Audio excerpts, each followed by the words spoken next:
I think artists have a really hard time asking for money or even know their worth or even know their value. Yeah. And I struggled with that for a really long time because I just do it because I love it.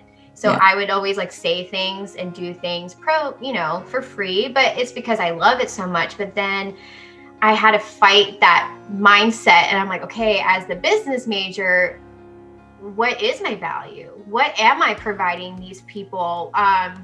My history, my education, my training, that's all valuable. And that's what makes me special from someone else. So that was really hard for me, especially in my early 20s. But I feel like I've gotten a better understanding of that because artists, they just want to they just want to like pour their hearts out and just lay it on the table. Like that's just who we are. And it's hard for us to just accept our value and what we should be worth to someone. Welcome to Point to Rise, your podcast that gives you permission to dream big, take messy action, and turn your talent into profit while turning your back on perfection. My name is Susanne Puerschel, high performance and mindset coach, former international ballerina, profitable entrepreneur, and founder of Point to Rise, a movement designed to empower dancers. It is my mission to use my own story as an inspiration for today's generation of dancers. And now sit back, stretch, warm up, or sip your coffee and love learning how much it matters to point at yourself first to rise to all that you are capable of. Hello and welcome to another episode of the Point to Rise podcast. I am so grateful that you have tuned in today. Today's special guest is Miss Lauren Brown. She has been in the dance world for over 20 years now and completed all of her Royal Academy of Dance examinations. She always loved children and decided to pursue the teaching programs of RAD offers. She was 20 years old when she graduated and was the youngest USA student in the program. And she is currently residing in Cookeville, Tennessee, and launched a RAD program at the local dance studio. Lauren also has her master's in business administration and works as a business manager for a business coach. She just recently launched a podcast with her best friend, which we will be talking about here extensively. And Tori also is talking about all things relating to body image, body positivity, rejection, and more. And when she's not working, Lauren is spending time with her family or attending hot yoga. So without no further ado, let's get started.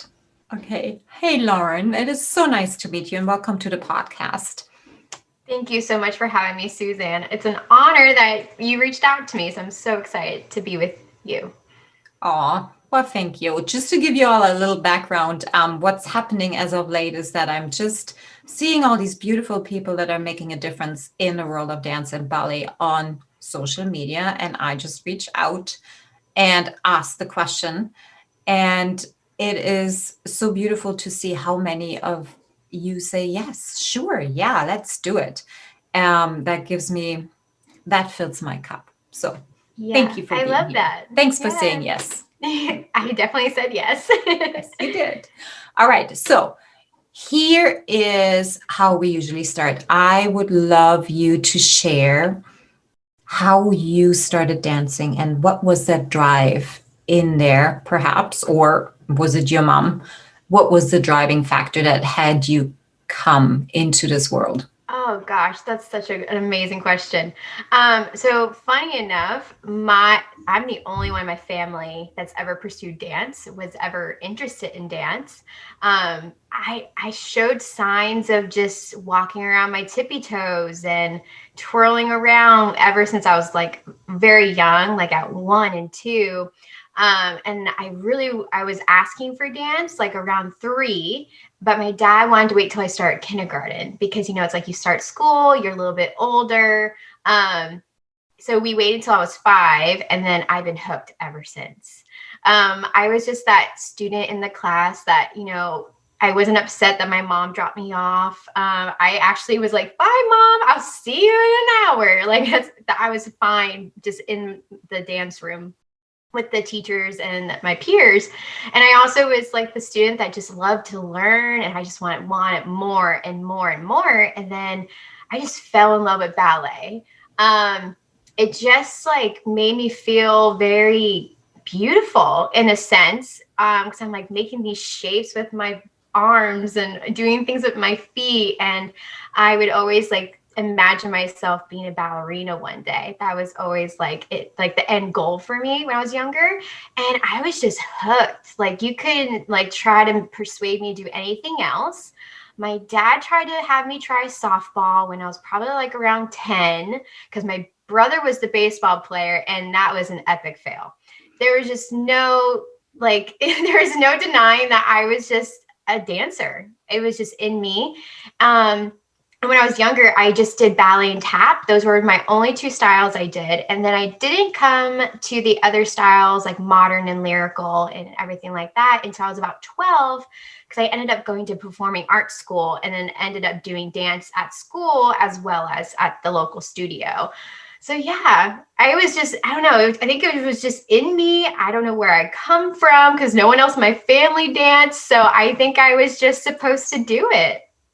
That's beautiful. Doesn't it happen like that though? Because in my family, there was nobody either too that would have ever thought about stepping on stage as a dancer. And I was that 2-year-old child that would not shut her mouth and beg their parents to enroll her into a ballet school because I knew that's what I had to do.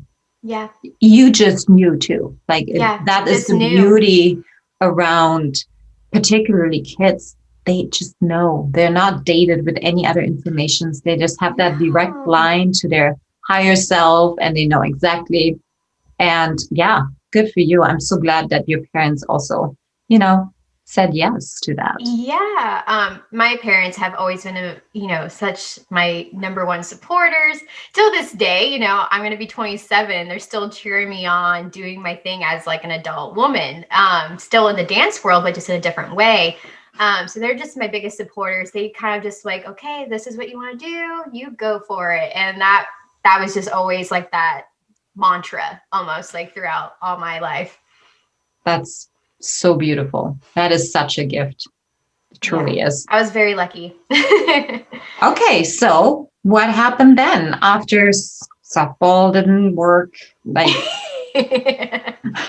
definitely did not work. Definitely. I think we carved that one out.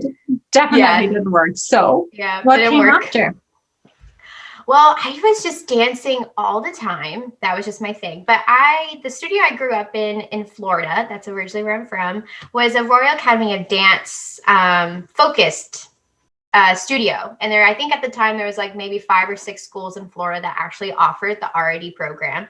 So actually when I started at age of 5, I took my first ballet examination in the pre-primary level.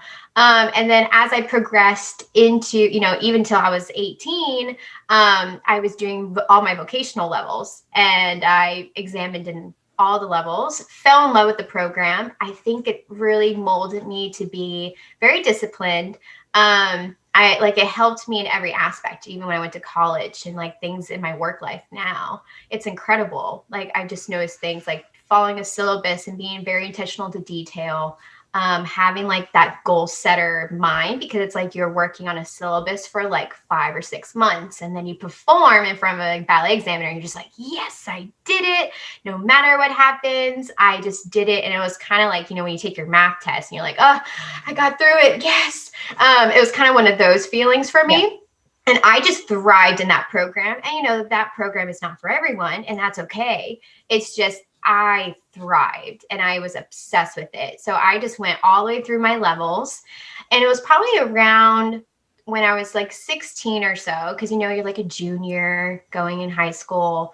I was still going to that performing arts school. I was already like being a teacher assistant in other ballet classes for years before then. And I just love children. I don't know what it is about children in me. They just like magnets. We're like magnets towards each other. So even like the most shyest kid would stop crying, and I was just like It's just the eye contact. I don't know what it is. And I just fell in love with just working with kids, and especially with ballet. That's like a win-win. And then I decided to pursue the Royal Academy of Dance Certificate in Ballet Teaching Studies program. So I applied for that at 18. Also applied to go to my undergraduate school at Florida Southern for my business degree. Ended up getting accepted into both. So I was doing my business degree on top of the teaching program for the RAD. And I was 18 years old. I don't know what I was thinking, but it was the best thing I ever did. I learned so much in both aspects of my studies. But with the CBTS with RAD, I was the youngest one in the USA at the time that was in the program. There was only 5 women, and I just learned so much. It was so eye-opening. It was a 2-year program. The first year is more like the studies, and you're doing like a lot of papers. You're doing like the progressions and everything like that. And then the second year, I actually had someone come evaluate me to teach and making sure I knew what I was doing, because that's very important. Ended up passing that when I was 20. I graduated with my business degree at 20. I was very young. I was just like on a mission. That was always my what's my attitude? I guess like my attitude. I was just always on a mission. No one could stop me. So yeah, I would say that's kind of like what led me to like the next phase of my life, like in my 20s and stuff. But yeah, I kind of had my hands in dance and business because I was obsessed with both. Let's go there. Yep. Thank you for sharing your, overviewing your story. But let's go into business, because you not only have your MBA, you're also working for a business coach right now that gets entrepreneurs into higher level income, right? And when we're looking at dancers, when we're looking at ballet companies, and we talked about this prior to hit record, is that I feel that there is a miss. There's a big gap between the arts and business. 100%. I also, like, from my own experience, and this is why stepping into entrepreneurship, I was always one in my heart and in my soul. Yeah. I know where I'm going. I know exactly what I want. And what came into my way and put all the weight on my shoulders was my training as a dancer and my years as a dancer, because I thought I had to listen to somebody else, to everybody else, to become what they wanted me to do or to be. And yeah, not fitting for me that way. It was always a struggle for me. This is why I feel finally free of that. However, I think entrepreneurship is an attitude, not a title. I love that. You should and put that on a t-shirt. That's amazing. Put that on a t-shirt. Yes. And from there, now I lost my train of thought. No, did I? Okay, so, and from there, but if we're looking at dancers, and as you said, like the attitude of a dancer is also, it is comparable to what an entrepreneur really has to be. The mindset. Mindset is huge. The same, right? Like if your mindset isn't under check, you can't perform. You won't be working through all the obstacles that are coming your way. It won't make you, get up at 4 a.m. in the morning to set yourself up for the day. All of these things is exactly what dancers also need. 100%. So from a business perspective, we know that there's a gap. And as I said before, I don't really want to only point out the problem. Let's look for solution and let's ask the question, what if? So let's just explore. Let's ask different questions. So what if the two would actually come closer together? What if they actually would marry? What if let's say, ballet company would treat themselves as a business? What do you think, like in your personal opinion, what could happen? Gosh, that would open up like the floodgates of opportunity, to be honest with you. Because I feel like the arts are just, this is terrible, but I honestly think no matter if it's dance, theater, whatever the arts is to that person, whatever they love to do. I feel like there is such a big gap, and I feel like there's people that appreciate it, but do they really? They don't. So I feel like if the ballet companies and all these production companies have the mindset of a business, I feel like it would scale, for one. Two, it would just open up so many more opportunities. And honestly, artists are driven. Artists are dedicated. They put in hours and hours and hours, no matter what it takes. That's just in our body. DNA. It's in our DNA. That's just how we're programmed. And we're so fortunate for that. But once you understand the business side of that and put them together, there's so many opportunities that could come with that.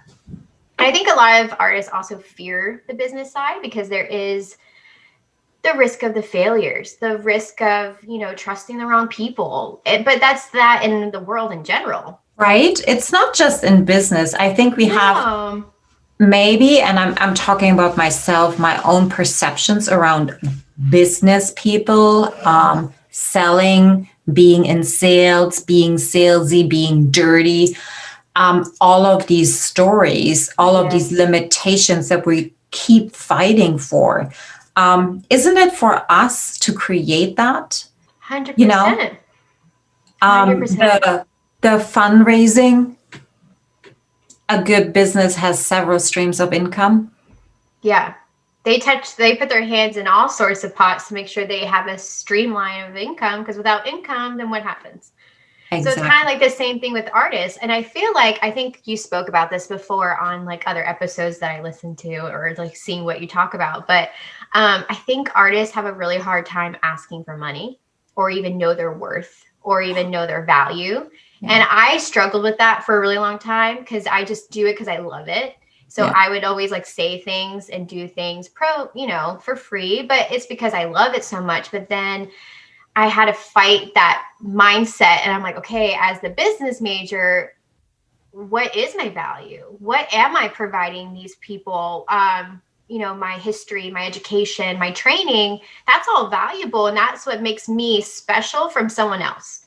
So that was really hard for me, especially in my early 20s. But I feel like I've gotten a better understanding of that, because artists, they just want to they just want to like pour their hearts out and just lay it on the table. Like that's just who we are. And it's hard for us to just accept our value and what we should be worth to someone. Do you think that it could, so this is just a hypothesis that I have, like if we're looking at the history of the arts and how they were like born, the arts were performed to entertain the rich, the kings, the queens, and they would get the scraps.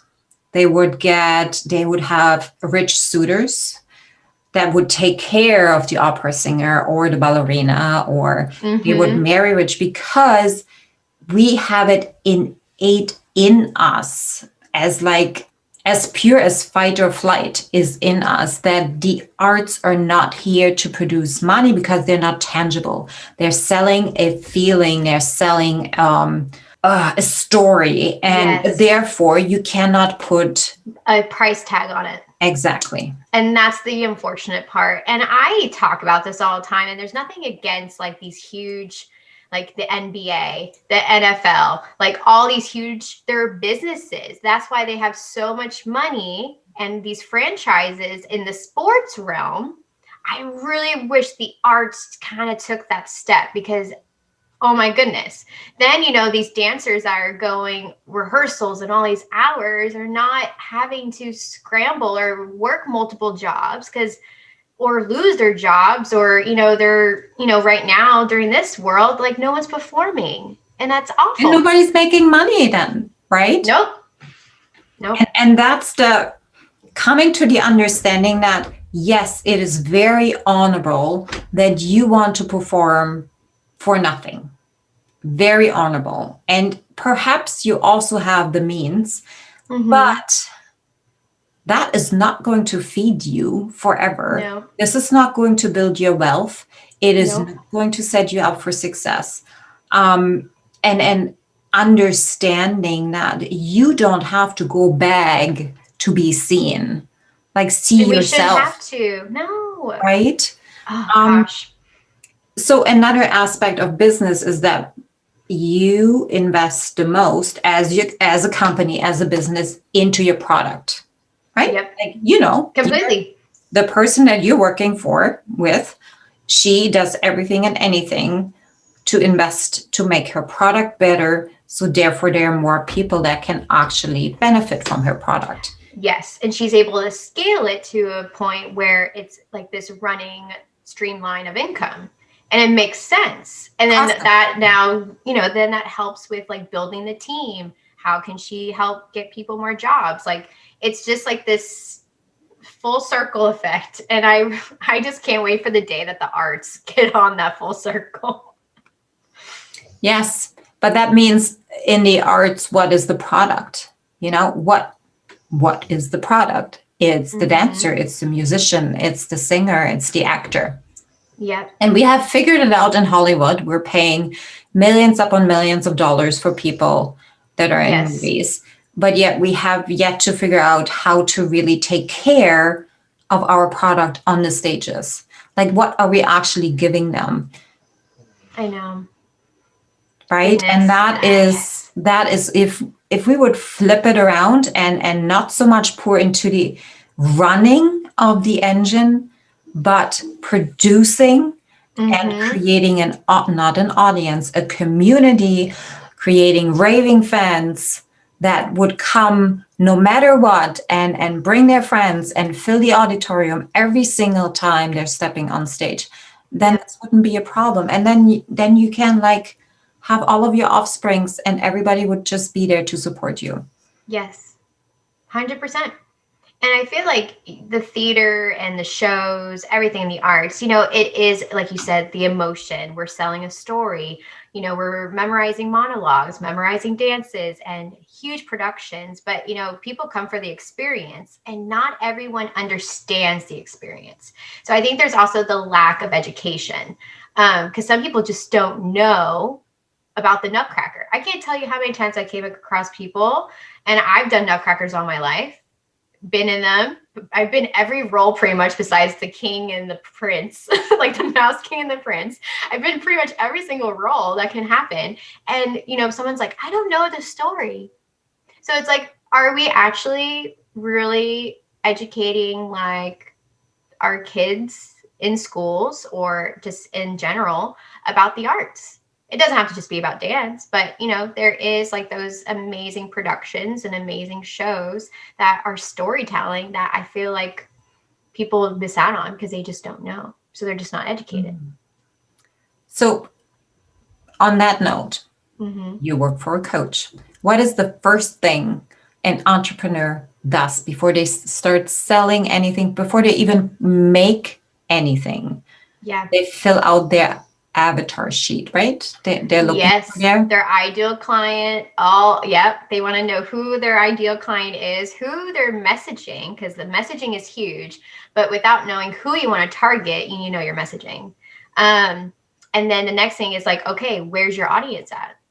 Where are they hanging out? Who do you want? Who is that dream client? So those are all the things that those are like the 4 basic questions, right? That should be asked in any industry. Like, who is it for? What's our messaging? Where are the people at?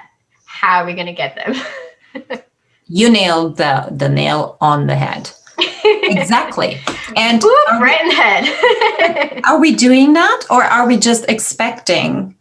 And when I say we, are you running your arts organization?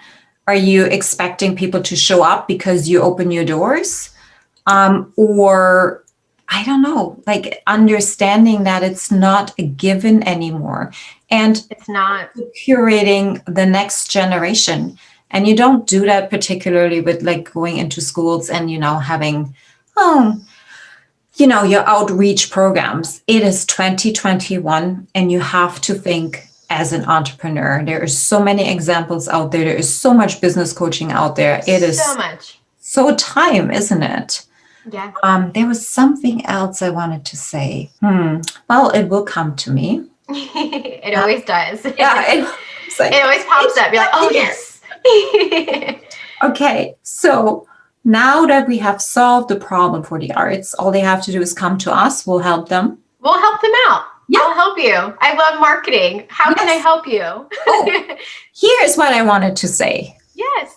In the summer, I done some research around, so I looked at every ballet company in North America, Canada, and the US, and looking into Facebook ads. If any of them had run any kind of Facebook ads, Tony Robbins, I don't know, he had like 150 out there. You had like Jay Shetty with I don't know how many, and they're huge. How many Facebook ads they're running. Do you think one of these ballet company has ever run any Facebook ads? And I am pointing out that it is time to get into 2021. This is how the world is working. We're in the internet. That is our majority. We want it at our fingertips. Yeah. We don't want the magazine in our hands anymore. Or the newspaper, the announcements or the billboards. Yeah. Yeah. It's completely, it's funny that you mentioned that because I feel like, I follow some of like the bigger companies like on Instagram, and I will say like, I feel like they're getting a little bit better. But is it actually attracting people to come and, watch their virtual shows that they're now had to accommodate? They're offering virtual things. Are they actually showing like what happens behind the scenes? I feel like that's like a big bottleneck opportunity that a lot of dance companies don't do is like, we should be showing like all these rehearsals. We should be showing like the hard work and dedication. You and I are going to talk offline. I have so many ideas. Oh my gosh, we could start a whole thing. It's going to be amazing. We are going to. I love what we're talking about right now because, I make these observations. And even when I was younger and, I went to an RAD school and I can remember like they had their daily newsletter. They had a website. They only really started Facebook. And it's, I feel like the arts is just behind. And it's like, why? You can't expect people to come to the door if you're not actually coming in your face. You need to be in their face. They need to know your name. They need to know what your logo is. What is your mission statement? How is your studio different than the one 5 minutes down the street? Because people have so many choices, not only as like all these different companies, but then we talk about the local stuff. There's so many things we haven't even touched yet. Well, amen to that. I get all fired up. Yeah, no, but listen. So here's what we have been accustomed to. We're marketing to the high rollers in our city and perhaps, 100 miles on the outskirts so that we don't have to put too much effort into fundraising. And they then just bring the people into the theater and we're good. We're thinking short-term solution. Not long-term. Long-term. Most of them don't even have a vision of what they want to create. What's their North Star? We have forgotten, not we, they have forgotten what their why is. Yeah. And you can see that very clearly when every company in the United States does, I don't know, Dracula or Giselle the same season. Yeah. We just keep following what everybody. Why are we following that? Why aren't we like stepping out? I've always been a person that's like, never put me in a box because I'm going to jump out of it and I'm going to make you laugh because it's not going to work. You cannot confine. So it's like, why are we confining these companies into, oh, well, it's the spring, so we should do this ballet. Oh, it's the fall, we should do this. But why? And why are we expecting these high rollers, high investors, expecting them to bring people in? Why aren't we doing that for ourselves? Why are we putting that expectation on these people that are the higher rollers? And yes, they fund things, which is great, but it's like it's like very short term, like you mentioned. Yes. Fixed mindset. It's not a growth mindset. It's a fixed mindset. Very fixed. It's stagnant. It's complacent. Yeah. It's following the traditions. It's not asking more questions. It is just being, this book, I'm holding up The Big Leap.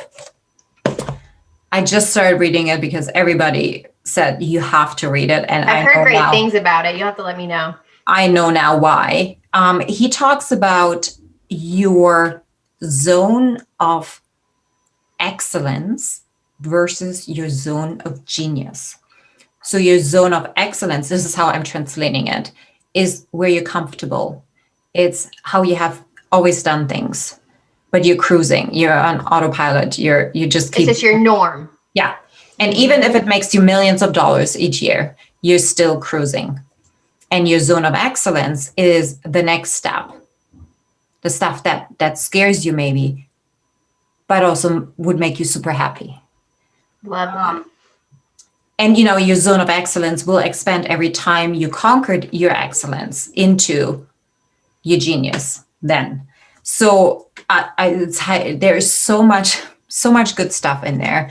And he talks a lot about how we argue for our limitations more than we actually, you know, try to overcome them or see them as what they are, limitations, and let them go.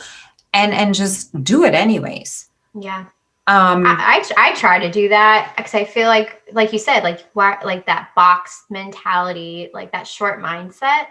It's like, is that really serving me? Is that really my full life purpose? You know, so I've come to that more probably in the last 3 years. I've really been asking myself those questions, like even if it's something that I'm like very uncomfortable with, but it's like, if I fall on my face, I'm going to get back up. It's okay. We'll figure it out. Isn't that something you don't really accept in not the, well, I can't speak for any other art, but I know that in the dance and ballet world, falling on your face and hitting rock bottom or having emotions that are different from happy are not really seen as strong. Yeah, it's almost weak in other people's eyes. And that's horrible. Horrible. Yeah, because it doesn't leave any room to grow. It doesn't allow you or giving you the permission to learn. And the only way we can actually grow as people and get better is when we give ourselves permission to learn. And with learning comes failure. And failure is only the step into your next, I don't know, phase of learning. Yeah. Comes from somebody, by the way, who is terrible at failing and is always scared of making mistakes, or used to be. Yeah. I'm better now. However, I'm a huge perfectionist. You know the Enneagram test, those personality tests. I'm a hard one. So it's again, that also kind of worked out my benefit being a dancer, because I always strived and I was very motivated, but then I was also my worst critic and very hard on myself. And I didn't give myself enough kindness growing up or enough grace. Now as an adult, it's better, but it's hard. It's really hard. And I think as artists, we're probably we're the worst critics of them all on ourselves. We are the worst when it comes to that, with love, but yes. With love, but it's hard. Yeah. Okay.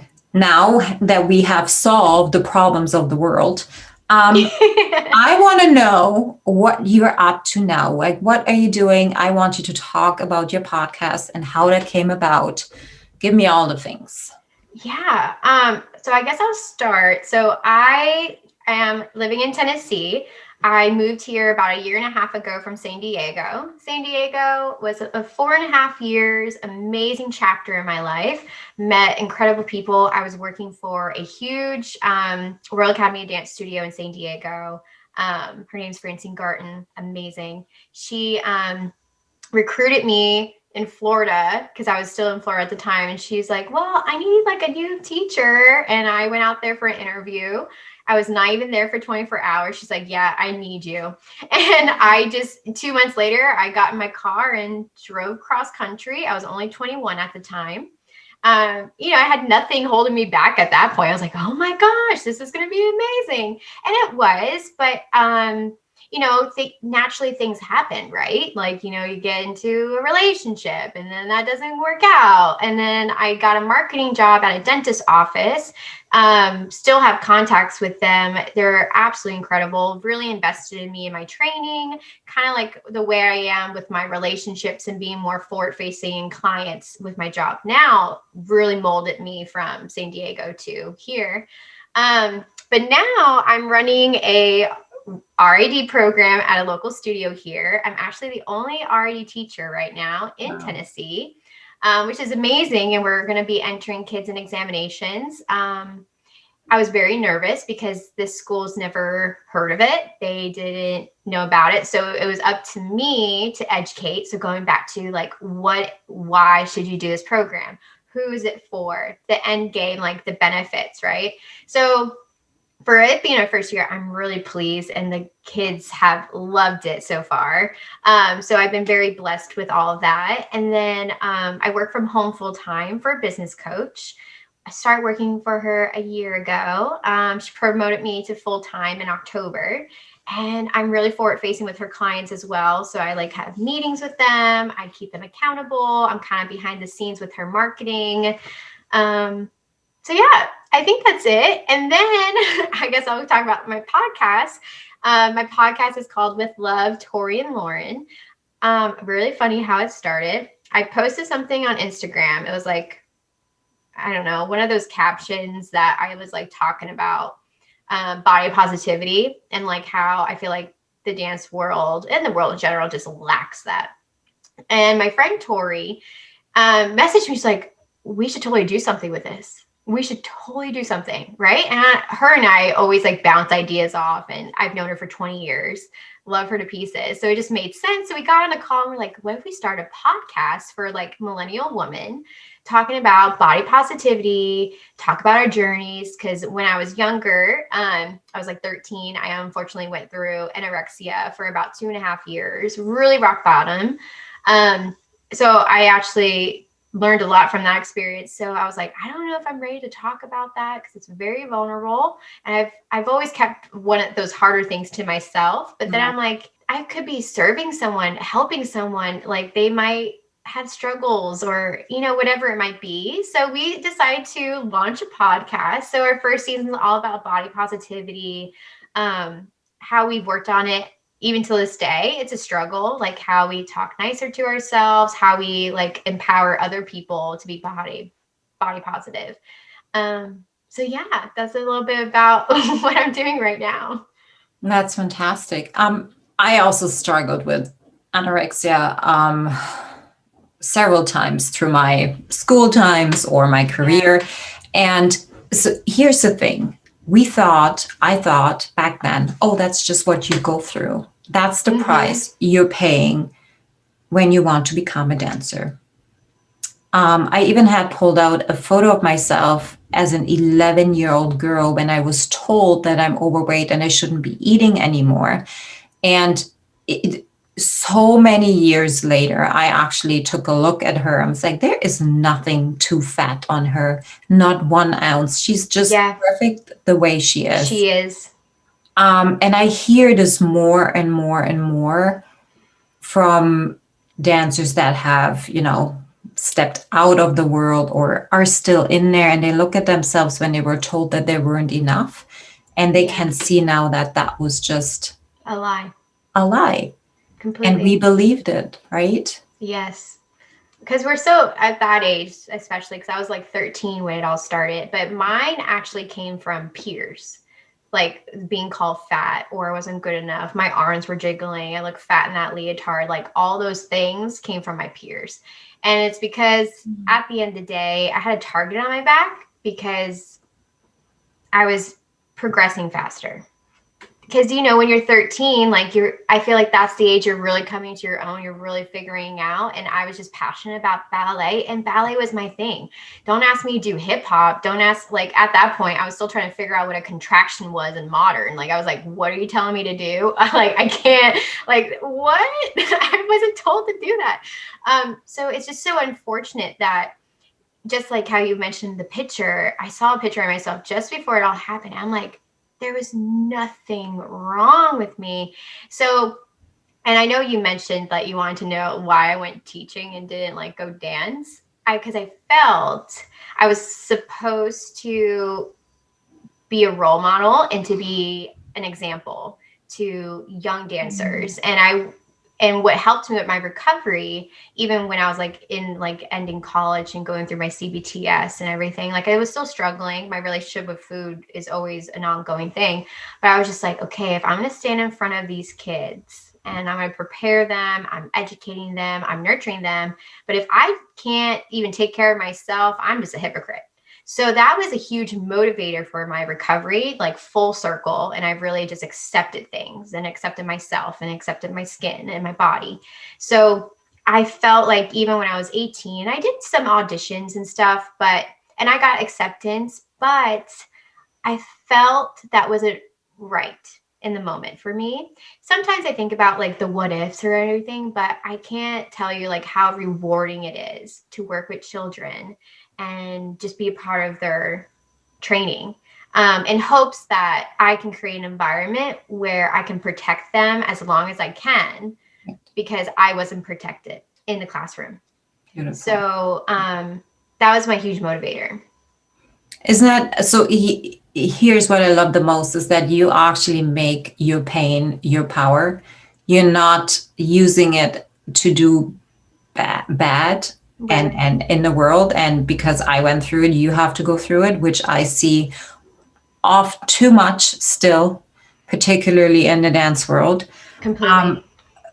But you're using it as an example of what we don't want to see.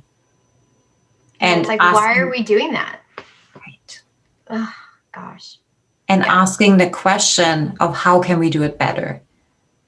Yep. Stepping into the studio every day as a beginner and not, expecting of yourself to know everything or know the answer, but knowing that if I don't show up as my very best self, then how can I expect everybody else or anybody else to do the same? Absolutely. And yeah. So, and I also felt like if I would have went and did a show or whatever I auditioned for, I also felt I probably wouldn't have recovered as well, because I probably would have still been, I don't think I was strong just yet, because I was still dealing with a lot of things.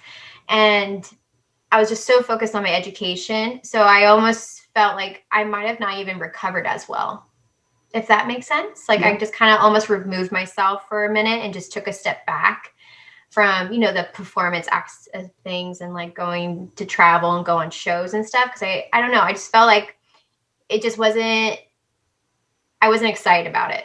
And I was like, I need to be excited about it. And I was really excited about my teaching program and, being a part of the R&D organization as a whole. So. That's so beautiful, because it takes courage too, to listen to that. Yeah. To really follow what is fun and for you, what is your why? Why are you doing what you're doing? Why are you here? And so many don't do that anymore. We forget about why we started. Yeah. Wow. That's beautiful. Thank you. Very powerful, I have to say. Thank you. That means a lot. Like I tell like my family, because there is also the misconception like, oh, you're just a dance teacher, oh, you just teach ballet in the evenings. But that used to get me really upset, because I'm like, are you I was like, kidding me? What did you just say to me? But again, it's the lack of knowledge. They don't know. Like my parents are like, we know how many hours she puts in, we know like how much money we spend on her education, we know how passionate she is. But like the outside world, like say for example, like I like go on a dating app, people are like, oh, you're a ballet teacher, oh, that must be like fun and like a great hobby. But I'm like, no, that's a career. Like I used to teach like 30, 35 hours a week at one point, like, cause that was just what I was doing. So it's almost like, okay, how changing my mindset. I'm like, how do I not get so like fired up when someone says that? So how did you? So I was just like, well, this is what the thing was. I had to step back and not let the emotions come forward, because I'm very emotional. So I actually like would respond to people, be like, like as dance is a beautiful art because it can be a recreational. It can be that person's 1 hour of joy away from their home, away from school, whatever they want to dedicate their time to. But dance is also a lifelong career, a career that you can go perform, you can choreograph, you can produce, you can be on shows, you can be in movies, you can do all these things, and you can teach. And teaching requires another form of, you have to you have to take yourself out of the equation when you teach. And not everyone can do that because, they're still too caught up in their own situation. So I think being a teacher, I've learned I have to remove myself from the equation. I'm like, okay, how can I serve kids? How can I be the best for them? How can I help them understand this step and how they, the full body awareness? That's like my goal. And I also said, I dedicated a lot of time for my training and I pursued an education route to become a teacher in something that's very specialized. And I'm very proud of that. And I leave it at that. Because then it's like, oh, they can like figure it out. But then I'm like, I really don't need to explain myself at the end of the day, because I used to have that problem and be like, oh, I need to explain myself. Yes, I'm hardworking. Yes, I'm like all these things. But it's like, do I really need to explain myself to people? Nope. That's not your business. That's not my business. So if they want to know more, I'm happy to have a conversation. But don't put me in a box that you just think is just for fun. Maybe it is for someone else. But if you really want to get to know me or understand me more, then ask me a question. Well, I think we can just stop right here. You said it all. No, really. As a teacher, you need to take yourself out of the equation. Exactly. Yep. Your own experiences, you can use them if you have worked through them.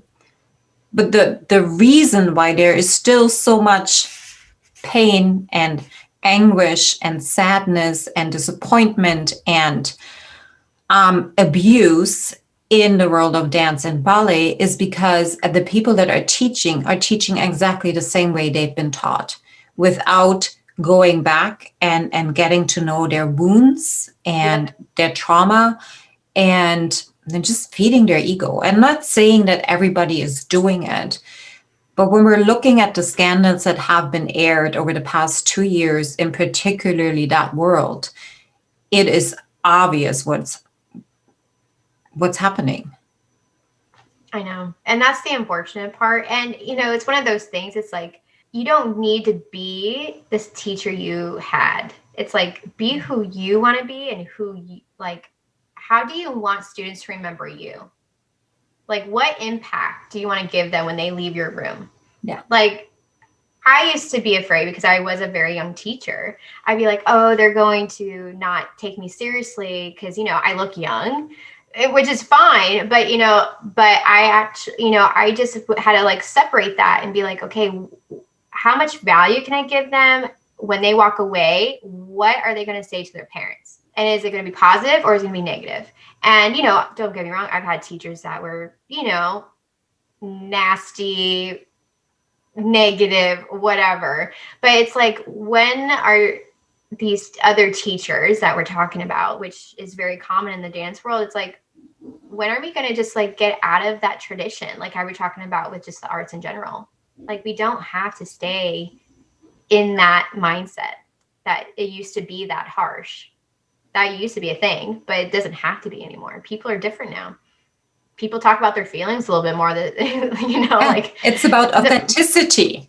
My students now, they're so blunt and so honest and so transparent, and I'm like, oh my gosh, great. You're 13. Like, this is amazing. Like, I would never even dare when I was 13 to even say some of the stuff they say. And I think that's so powerful because they notice things. Kids are observant. They're changing with the times. It's a different world.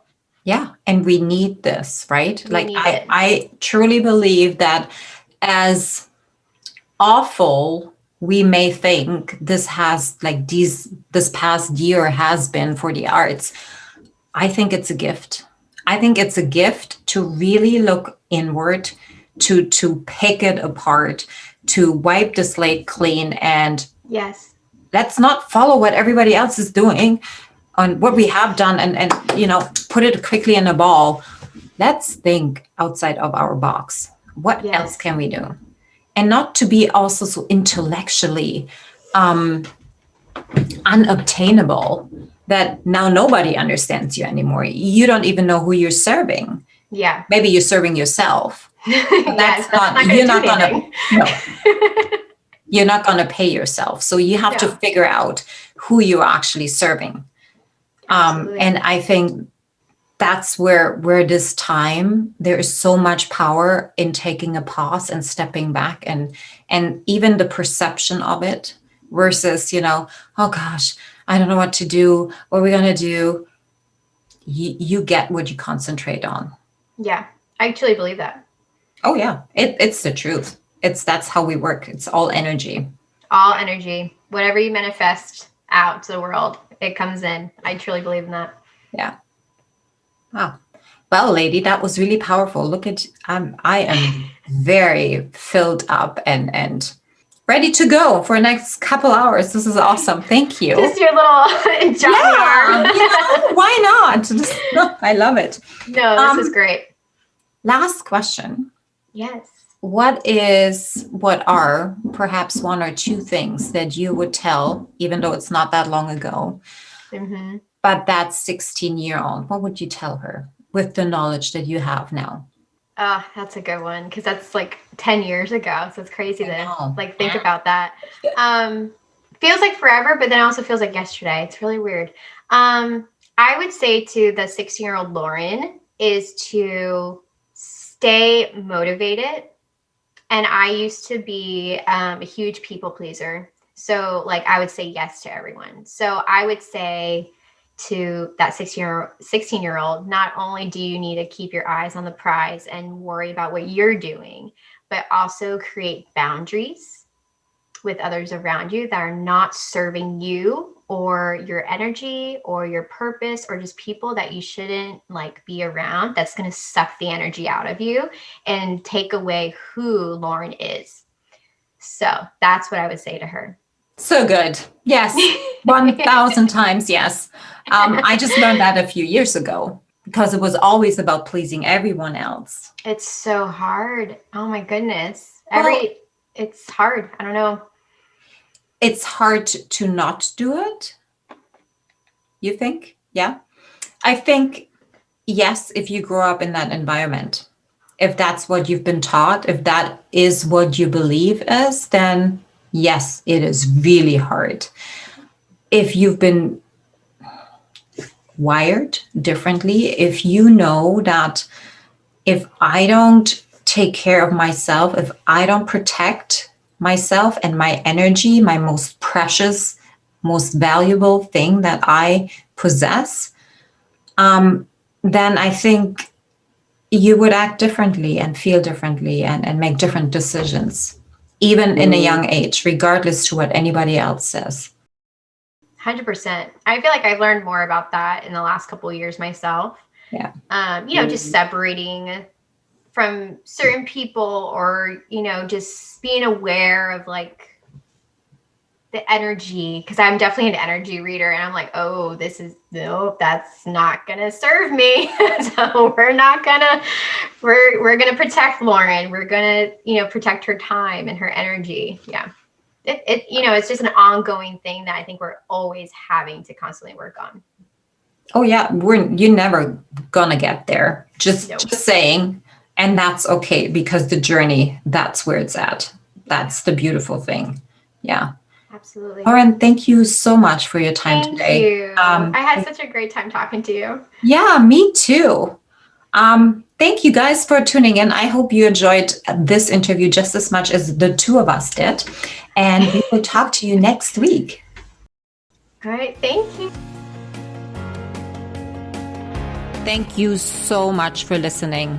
If this message resonates with you, please pass it on to someone who needs to hear this right now. And if you like what you've heard, your feedback will go a very long way. If you just take 30 seconds and leave me a 5-star review, that would mean the world to me. Till next time, point at yourself to rise to all that you are capable of.